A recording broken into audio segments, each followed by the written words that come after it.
You're listening to the Served Up Show, a podcast that features inspiring beverage professionals and topic experts that share their passions through meaningful content. Your hostesses, Bridget Albert, is best known as the Market Fresh Mixologist, an industry mentor with over 25 years of experience. And I'm Julie Milroy, best known for my passion for leading change and helping others grow in their careers. Grab a cocktail and sit back. Let's learn how we can make a positive impact in our industry.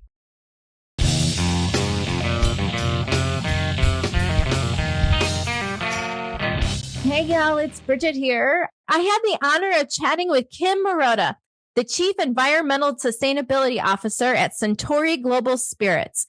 Kim is at the forefront of driving sustainable practices within one of the world's most renowned beverage companies. With a passion for environmental conservation and a track record of implementing innovative sustainability strategies, Kim is transforming the way Suntory approaches its ecological footprint. In this episode, we explore Kim's journey in sustainability, discussing the cutting-edge initiatives Suntory is spearheading and uncovering how they're blending tradition and forward-thinking environmental practices. So sit back, relax, get ready to be inspired by the vision and leadership of Kim. Grab yourself your favorite Suntory highball and enjoy the show. Kim, welcome to Served Up. I'm really excited to have you on the show today. Thanks, Bridget. It's really great to be with you. Absolutely. Can you tell our listeners a bit about yourself, your background, and what really brought you into the beverage world? Sure. Absolutely. Well, first of all, my name's Kim Marotta. I am the Chief Environmental Sustainability Officer at Suntory Global Spirits. I have been leading sustainability efforts probably for about 2 decades. Originally in the beer business, and then I switched over to Suntory Global Spirits a little more than 3 years ago. Prior to that, I had kind of an unusual path to sustainability. Oftentimes people will say, hey, how do you get into the sustainability space? Or what do you think is a really good roadmap? And I said, well, I was a criminal defense lawyer. So I did criminal defense for almost a decade and loved it. But it really connected me to the social fabric of the community. I live in Milwaukee and was a public defender here and really was half lawyer, half social worker, involved in task force on probation, parole, and other social justice issues. And then when I switched and went over at that time to Miller Brewing Company, I had the opportunity to lead sustainability. But I think that social justice, that connection to the community, the connection to what really matters most, and how a community is going to thrive and a business is going to thrive at the same time is really what was a really good background to get into the area of social and environmental sustainability. You know, for our listeners, but that may not be so hip to what social and, working for Suntory, what does that sustainability look like? What does that mean? Yeah. So at Suntory, when we think about sustainability in and of itself, it's about the environmental space, which we refer to the nature positive, which is what my team and I look after. And then it's about our consumers. So it's about alcohol responsibility and responsible marketing and responsible choices, which another one of my colleagues looks after. And then it's about our communities. And it's about, diversity, equity, and inclusion. It's about supporting communities where we live and work and play and strengthening those communities, which is a third area that another colleague works after. But we bring those together, our nature, our community, and our consumer, and that forms our proof positive strategy. Yeah, that's really incredible. For you personally, what gets you most inspired, most excited when you're doing any efforts behind sustainability work? And I really say this not just tongue in cheek, but it is one of the best jobs in the world because you get to work for, an awesome consumer product good company. You get to be in a space that people enjoy. When you're in a spirit space, it's a great, great place to work. And then at the same time, you get to do good. So you get to bring all of those components together and it makes you excited every single day. You're doing something that makes a difference either for the business, for community or for society as a whole. How does sustainability really connect and help support, when we talk about building communities and culture? Yeah. So for us, when we really talk about proof positive in particular, as I mentioned, we look after the environmental space. So we're really focused on what we're doing around water. So how much water are we using in our own operations? How do we protect the watersheds where our operations are located? We have a tequila plant in Tequila, Mexico, and water is not available for the long term or may not be available for the long term, or same thing with India. So how do we recharge and replenish those aquifers? So it's for the benefit of us and then the community and agriculture that depends on that water. And then we're also looking after climate. So when you look at the long-term availability or viability of your business, it's really addressing the issues, the impact of the changing weather patterns, whether it be on our agriculture, on our communities, and protecting ourselves for the long term. So we're focused on reducing our own greenhouse gas emissions and then reducing greenhouse gas emissions across our value chain. And then the third area is about packaging. So how do we not only have premium packaging that our consumers are going to love, but how do we make sure it has the most positive impact on the environment, that it's recyclable, that it has a high recycled content, and that it's not overpackaged. And then the last area for us is about forest and field. So we certainly use a lot of white oak to produce our white oak barrels all around the world. And it's about replanting trees to really have a positive balance on the trees that we're using and the trees that goes into our barrels. And then working with our farmers. Because when you think about, a product, a lot of people might not realize it, but you can't make a great whiskey or a great bourbon without corn and wheat and barley and the like. So investing in regenerative agriculture, promoting good soil health, promoting great yields, working, to protect livelihoods of farmers to produce these great whiskeys and great bourbons and tequilas and vodkas is all so important.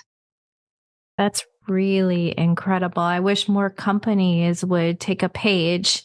What a better world we would be living in, right?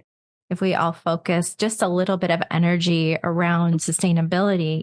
With that said, we're talking about what companies, especially, this brilliant company that you work for, Suntory Global Spirits, but do you encourage individuals as well to practice sustainability? And if you do, what are your tips and what do you recommend? Yeah, great question. I think you have to, in order to have a passion for it as a company, you have to have a passion for it as an individual. And that's one of the things about Suntory Global Spirits that I really love is that the employees care about it. It's part of our values. It's part of, what makes us a company. So in daily work, you'll see it come into play. If you're working, in the operations line, you might be thinking about how much water is being used. How do I look at that effectively? If you're working in packaging, you're often thinking about how do you design the best packaging. But then when you come home, you want to ensure that that packaging is getting recycled. So you'll put in initiatives, in your home and in your daily lives that really connect that. Or you might think about your water efficiency back in your daily lives. And then we certainly give a lot of opportunity to give back to the community. So we have volunteer days. It's called Beams Cares. And so you can actually volunteer up to 2 days a year and spend time out planting trees, cleaning up waterways, doing things that connect back to our proof positive strategies, as well as, giving back to society. And there's probably more days and more opportunities than you can count on one hand. But that's what it keeps our employees engaged and inspired. And I think would generally keep, people in their daily lives excited about sustainability. Can you give us a peek of what your day-to-day looks like? Oh, yeah. Actually, the best part about it, and that part of the reason I love my job so much, is that we don't have a typical day. So in the sustainability space, what is super challenging is you might spend a meeting or a conversation talking about regulations. So one of the biggest things and trends that's happening in the space is a regulation coming out of the EU. It's called the Corporate Sustainability Reporting Directive. And this will basically take companies, and you're now going to have to mandatorily report what's happening across your environmental, your social, and your governance spaces. And we actually fall within the parameters that we'll be reporting next year. So we spent a lot of time not only talking about that regulatory action, but packaging and extended producer responsibility regulatory actions and the like. But then I might shift and have a meeting with one of our brand houses. And we'll talk about, gosh, we're doing all these great things. How do we tell our consumers about it? When we're working with farmers, how do we make it relevant to the brands? How does MakerSmart talk about the regenerative agriculture practices and their long-standing commitment? And then I might shift and I might have a call with one of our distilleries, and we'll be looking at our goals and our KPIs around water and what are the process improvements or capital improvements that we can make in that particular space. And then, I can easily find myself out on a corn farm and in a cornfield. In fact, next week, Tuesday, I can't wait. I'm going to spend the morning out with corn growers and the afternoon over at Maker's Park. And so it's just the very, activities and initiatives that make it fun. So it's not going from one meeting to the next or doing the same thing day in and day out, but always challenging, always doing something different and being able to use kind of all aspects of your background. It's so fascinating. It truly is. And I think you have such a unique story. Can we take it back just a little bit and really start at the beginning? You went to law school, right? I did. And your career is so really inspiring and truly incredible, because I don't believe it was just a straight line into sustainability, right? I'm old enough that we did not have sustainability degrees in business school that taught sustainability or any of those type of things back when I was in business school. So it definitely wasn't a straight line. Yeah. I mean, did you ever think when you were a student in law school, like this is where you would be today? Absolutely not. And certainly when I was an undergrad studying business and marketing, it's not where I wanted to be. But I'll tell you a kind of funny story. When I was I was graduating in Milwaukee, and we like to refer to it as small Milwaukee. So, of course, one of our iconic companies at the time was Miller Brewing Company. And everybody wanted to go and work for Miller Lite and be in charge of the Miller Lite advertising, including myself.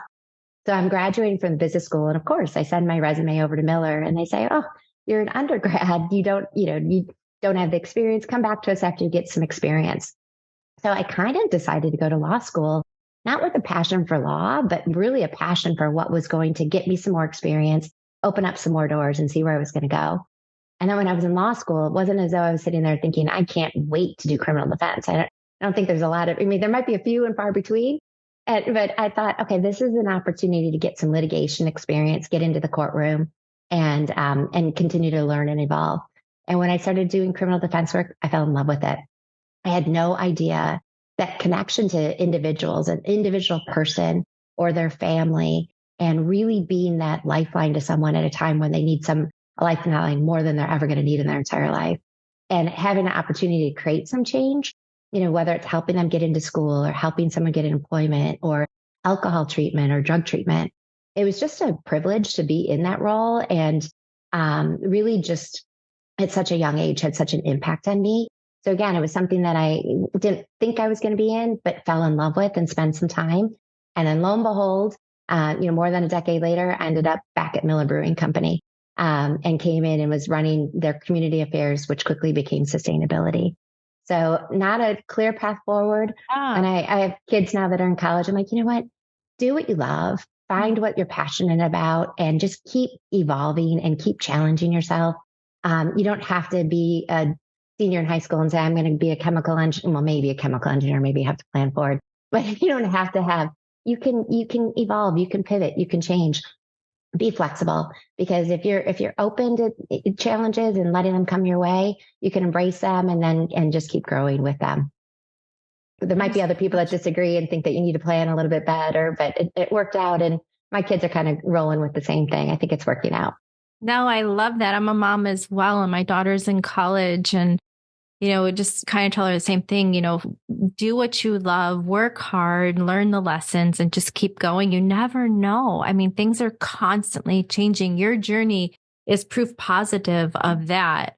For our listeners that are very curious about opportunities in sustainability, can you talk about maybe a path that is open, a path that maybe they should consider that maybe isn't so much right in front of your nose?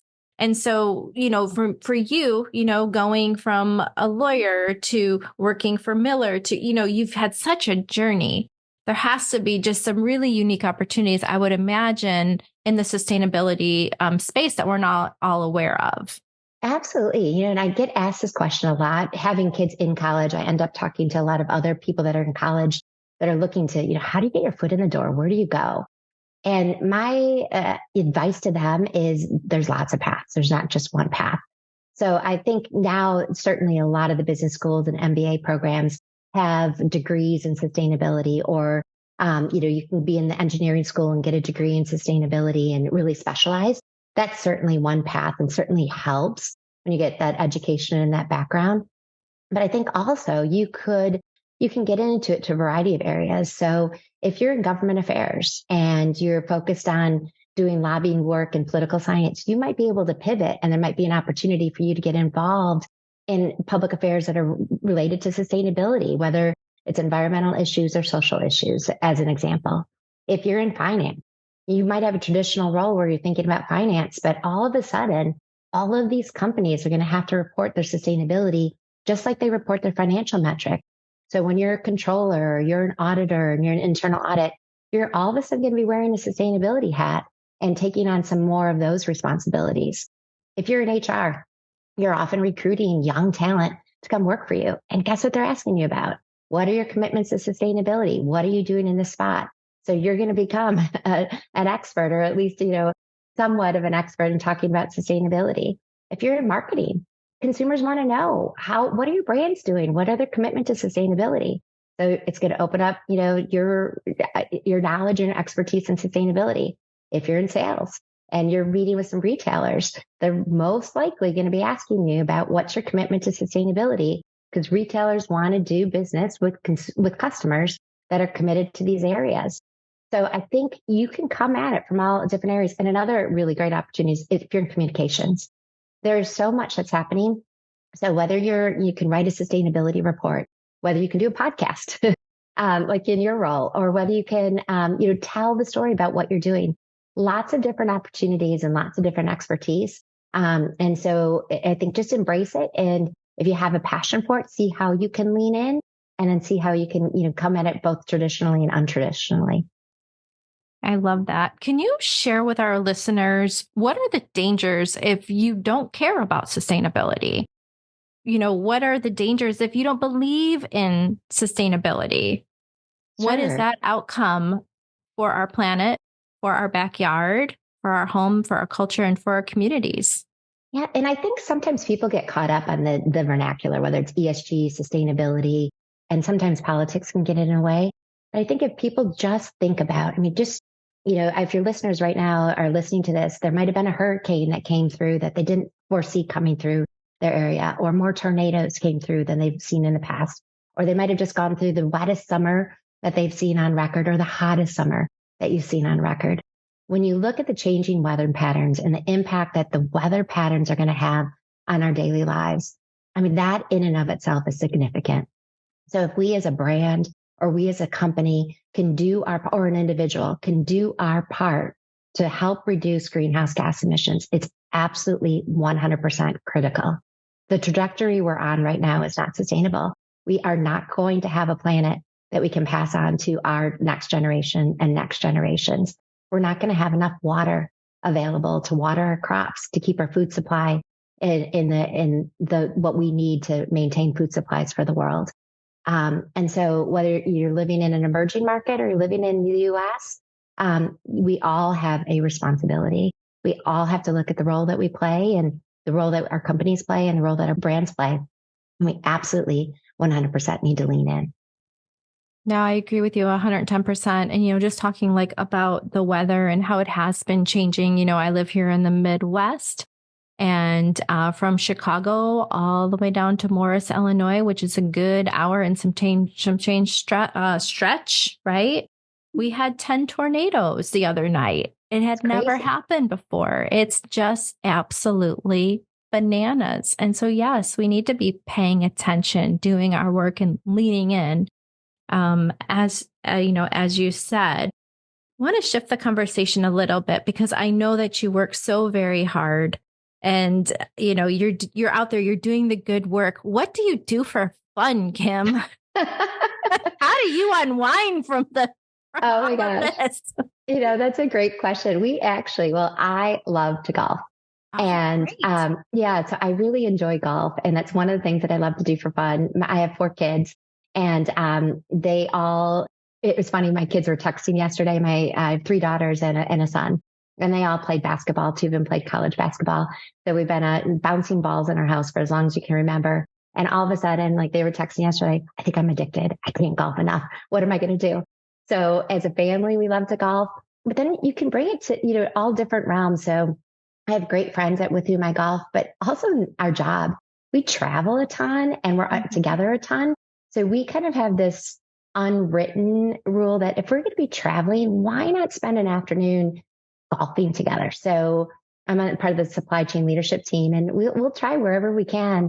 Let's get out. Let's go spend 4 hours together. Let's go golf and let's do something. If we're traveling in, let's come in and spend some time. So I think it's a great way to relax, build bonds, build relationships, and really have some fun.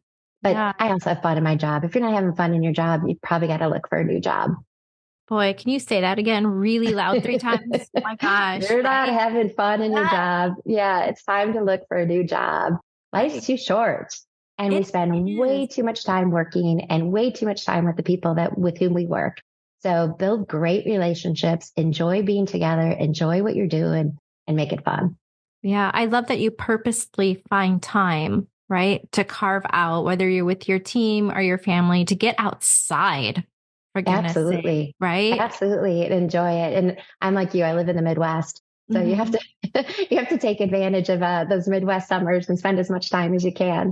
But yeah, it definitely helps make the weekends even more enjoyable. I agree with you 110%. What is your go-to cocktail, Kim? Oh my gosh, my go-to cocktail. I love a good paper plane. So when I'm in Louisville, I love having just a nice, cool paper plane. But then I love a Maker's Mark Old Fashioned. Same. I know. I do too. Oh my goodness. Yeah. So I just think they're just absolutely 100% delicious. And growing up, this is a little fact, and I hate to, but I grew up in Milwaukee, as I was mentioning. So we tend to be brandy old fashioned drinkers, which is also you do. With Sprite. Yeah. Yeah. With Sprite. And my Wisconsinite friends are probably going to be appalled, but nothing's better than a bourbon or whiskey old fashioned and done right. Now, but certainly in Wisconsin, I think there's more brandy consumed between Milwaukee and Chicago than any other place in the United States. Yeah. I don't know that for certain, but I think that's just a wives' tale I grew up with. But it happens to be our brandy. But it's I love a Maker's Mark Old Fashioned. Well, you know what? Because we both have that great love of Maker's Mark Old Fashions, and I truly do, and I always have. It's one of my go-to cocktails, and it always has been. It's just so easy, right? Easy. It's so sippable. It's so nice to close your day with or start your day with if maybe you're on vacation. I don't know. But, you did talk about like in a week or so, or you will be at Maker's Mark and you'll be speaking with farmers. And I have been to Maker's Mark many, many, many times. Right. And I will go back to Maker's Mark many, many, many times. Absolutely. Because it is truly a magical place. I was just going to use the same word, magical. It's magical. It is stunning. Can you paint the picture of what it looks like? Yeah. For a visitor going to Maker's Mark for the first time. I love the fact, because as you were leading into it, I was like, it's magical. And it's almost hard to put in words because nobody would think about visiting a distillery as magical. But I think the best way that you could actually do an analogy, it's like going to Disney World for a whiskey distillery, because you roll into these beautiful fields in Loretto, Kentucky, and you pull up and everything is pristine. Everything, all the buildings are painted beautifully. You've got kind of that charcoal gray and then the red with the red wax whiskey that comes out in all of the shutters. And it's got beautiful stone bridges that roll throughout and the beautiful Hardins Creek that flows through the side of the distillery. And everything that you can see and feel and touch brings you back to this very notion of nature. So they've done a remarkable job.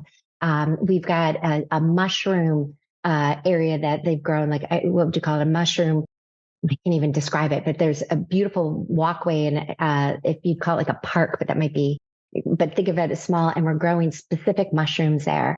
Or we create our own honey. So we've got beehives for our own honey. And then when you go through the woods, and again, it's super hard to explain because I wish you almost could see a picture of it. The mother oak tree on the Star Hill farm is none other than I've ever seen. And so you walk back through the woods and you know what you're going to see, and it takes your breath away. The size and the scale of this white oak tree is absolutely unbelievable. And then you'll venture over, and then we have Wagyu cattle that are on the grounds. And then this beautiful natural water sanctuary, and all of this property. And then the distillery itself is all connected back to nature, the water, the greenhouse gas emissions, everything that we're doing. It's a remarkable place and a remarkable experience. So if you have a chance, definitely go.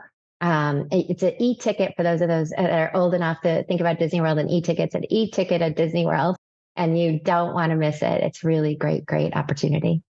I agree with you 1,000%. It is magical. And it's almost like a little fairyland. I don't know how else to describe it. It's just very whimsical is what it is. One of my favorite things. Oh, sorry. Yeah. No, go ahead. One of my most exciting experiences or amazing or impactful experiences that I've had was at Maker's Mark. Last year, we had our leadership meeting and had several hundred people in for a leadership meeting in Kentucky. And one of the days we spent at Maker's Mark, and that evening we did a farm to table dinner. So if you can imagine tables that stretched, almost as far as your eye could see to the right and almost as far as your eye could see to the left, with all of the leaders at Suntory Global Spirits. And it was in the cornfield. So we were surrounded on corn, both, and the corn was higher than our heads at the time, and sat there and did a farm to table, and everything was sourced from, the Maker's Mark farm. So the barley, the wheat, the breads, all the materials, the honey, everything. And it was just remarkable and a beautiful summer night, and just one of those experiences where you just are so excited to work for this brand and this company, and such a great connection point. So kudos to the Maker's Mark team that brings that to life all the time. Yeah, absolutely. They work really hard. They really do, to create that special experience for everyone that comes for a tour, for a meeting, whatever it might be. I've never been disappointed, not ever, going That's to awesome. Maker's Mark. I've always had a wonderful experience. I've made beautiful memories. And you know what else? I've always learned something new. You do. Every time I go there. It's not like, oh, I've got to go back there for the 10th time. It's the opposite. Like, what am I going to learn this time? Absolutely. And it's a B Corp brand, so you can't say enough about it, but I can't shortchange the brothers and the sisters in the other spot. And so if your listeners have not gone on a whiskey tour before or a tequila tour, take advantage of it. We've got in Scotland and Islay, so it's an island. There's Bowmore and Lefroy. They, again, will take your breath away. You stand there and the water comes right up to the shores of the distillery. And they're absolutely amazing. Or if you're in Mexico and Tequila Mexico, what a great experience to go back to the traditions and get a chance to see that. And then our Jim Beam Distillery in Claremont, we're super excited about. They've done wonderful renovation. Again, that connection to the community and nature comes through. So really great opportunities to lean in and taste your cocktails in a different way and experience them in a different way. Well, Suntory Global certainly has a way of putting nature right into the bottle. Absolutely. I'm glad you can feel it. I'm super, that makes me proud to hear you say that. Yeah. Yeah. I mean it. If there was one thing that you could leave with our listeners about sustainability and Suntory Global Spirits efforts, what would that be? One thing, gosh, it's hard to kind of narrow it down. Just that we as a company, we're just so proud. The idea of the blessings of nature has been a Suntory value for longer than I've been alive, and certainly generations and generations. So it's not something that we just decided one day, well, we're going to put a plaque on the wall and let's really be connected to nature. Let's really be committed to sustainability. It's part of the DNA of the families that make up Suntory Global Whiskey and that connection. And I love the fact that I have the great privilege now of carrying on that tradition to the next generation and continuing it on and working for a company that it's so thoroughly embedded and helping come to life and helping consumers feel. And I hope more consumers just like you say, hey, I can taste nature in this glass.